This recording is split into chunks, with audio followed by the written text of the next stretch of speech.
kaso nina Vice Ganda at Ayon tuluyan ng binasura. Nagkaroon na ng first hearing nitong October 16, 2023. Ang kasong isinampa ng kapisanan ng mga social media broadcasters ng Pilipinas Incorporated laban sa celebrity couple na sina Vice Ganda at Ayon Perez. Naganap ang unang hearing para sa kaso nina Vice Ganda at Ayon Perez sa Quezon City Prosecutor's Office.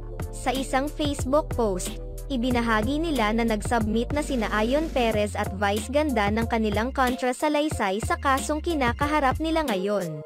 Matatandaan na noong September 11, sinampahan ng KSMDPI ng kasong paglabag sina Vice Ganda at Ayon Perez, kaugnay ng kanilang pagkain ng cake icing sa isang episode ng It's Showtime.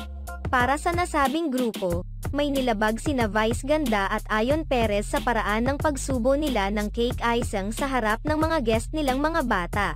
Ibinahagi rin ng SMNI News ang larawan ng joint affidavit nina Vice Ganda at Ayon Perez kung saan mababasa ang kanilang paliwanag sa nangyaring insidente sa It's Showtime.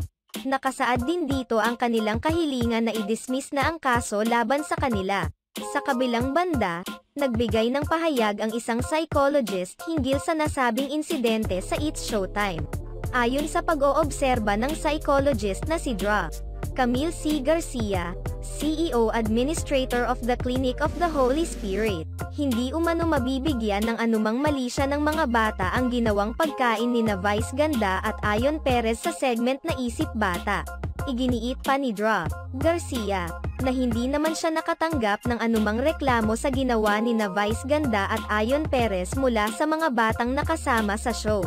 Maging ang mga magulang ng mga batang kasama nina Vice at Ayon sa show ay hindi rin naman nagreklamo at patuloy pa ring sinusuportahan ang show.